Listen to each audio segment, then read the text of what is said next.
London, the British government has accused Russia of seeking to replace Ukraine's government with a pro-Moscow administration, and said former Ukrainian lawmaker Yevheniy Murayev is being considered as a potential candidate. Murayev is head of the small pro-Russian party Nashi, which currently has no seats in Ukraine's parliament. Britain's Foreign Office on Saturday named several other Ukrainian politicians it said had links with Russian intelligence services. It's unclear what means Britain believes Russia might use to install a friendly government in Kyiv. The UK government made the claim based on an intelligence assessment, without providing evidence to back it up. It comes amid a war of words between Moscow and the West over Russia's designs on Ukraine. Foreign Secretary Liz Truss said the information shines a light on the extent of Russian activity designed to subvert Ukraine, and is an insight into Kremlin thinking.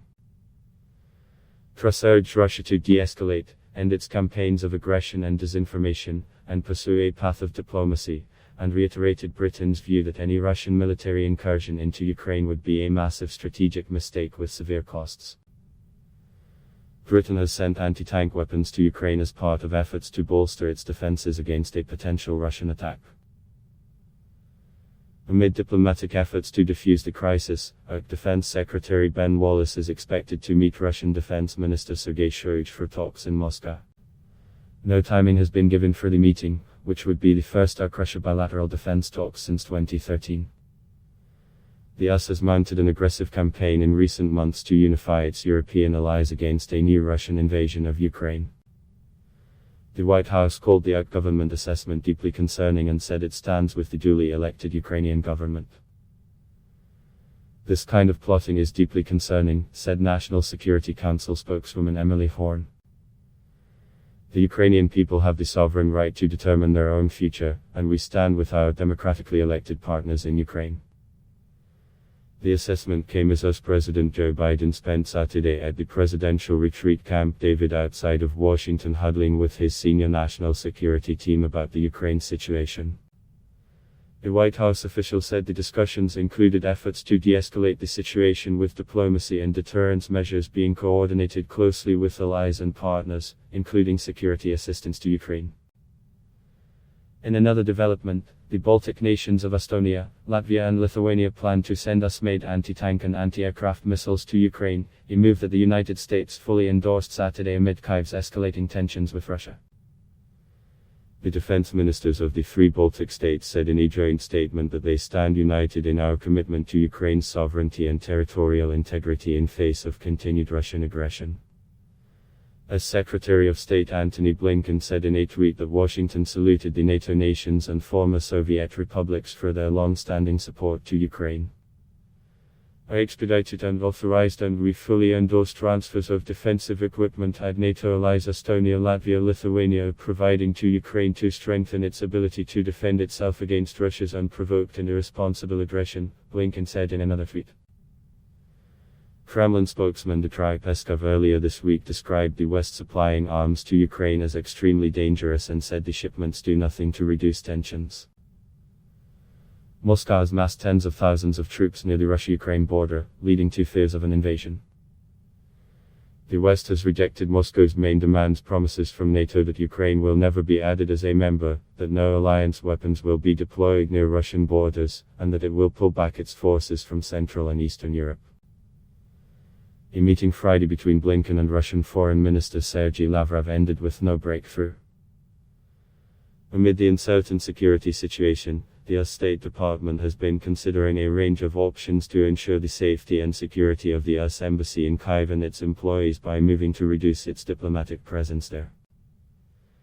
The defense ministers of the Baltic states said in their statement that Estonia would provide Javelin anti-tank weapons while Latvia and Lithuania were sending Stinger anti-aircraft missiles and other related equipment to bolster Kyiv's defensive military capabilities. It wasn't immediately clear when the weapons and equipment would be sent to Ukraine. Today, Ukraine is at the forefront of separating Europe from the military conflict with Russia. Let us face it, the war in Ukraine is ongoing and it is important to support Ukraine in every way we can so that they can resist the aggressor, Estonian Defense Minister Kalle Laanet said. Estonia also is seeking Germany's approval to send Soviet-made howitzers, which once belonged to East Germany, to Ukraine.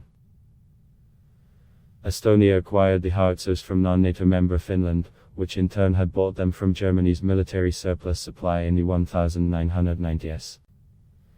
The German government said Friday that it was considering Estonia's request to pass the howitzers on to Ukraine but gave no timeline for a decision. Berlin said it planned to coordinate the issue with Finland, which has received a similar approval request from Estonia. Berlin routinely demands a say when German-sold weapons are transferred to third countries. But some recent media reports suggested German Chancellor Olaf Scholz's cabinet could block Estonia's transfer of weapons to Kyiv, highlighting divisions in the West's response to the Ukraine crisis. Ukrainian Foreign Minister Dmytro Kuleba alleged Saturday that Germany was not showing adequate support for Ukraine. Kuleba said in a Twitter post that the weapons transfer issue and remarks by German Foreign Minister Annalena Baerbock expressing skepticism about cutting off Russia from the SWIFT global payment system do not correspond to the level of our relations and the current security situation. Also Saturday, the Ukrainian Foreign Ministry summoned the German ambassador to object to recently circulated video in which the head of the German Navy said that Ukraine would not regain the Crimean Peninsula, which Russia annexed in 2014, and that Russian President Vladimir Putin deserved respect. The comments by Vice Admiral Kim Schoenbeck sparked consternation and a swift rebuke back in Berlin. By late Saturday, the German Navy chief had tendered his resignation, saying he wanted to prevent further damage resulting from his ill-considered statements in India. The US State Department is currently warning US citizens not to visit Ukraine due to the coronavirus pandemic, but is also advising them to reconsider travel there due to potential Russian aggression.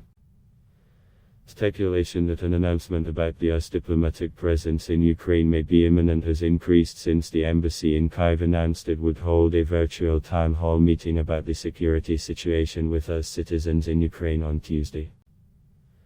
Discussions on the matter have been underway for some time, but Blinken went over the contingency plans with the embassy's security team when he visited Kyiv on Wednesday, officials said. The officials stressed that no decisions had yet been made and that an outright evacuation is not being considered. One possible scenario would be to order the families of American personnel to leave the country while allowing non-essential staffers to depart voluntarily at government expense, they said. Adblock test why.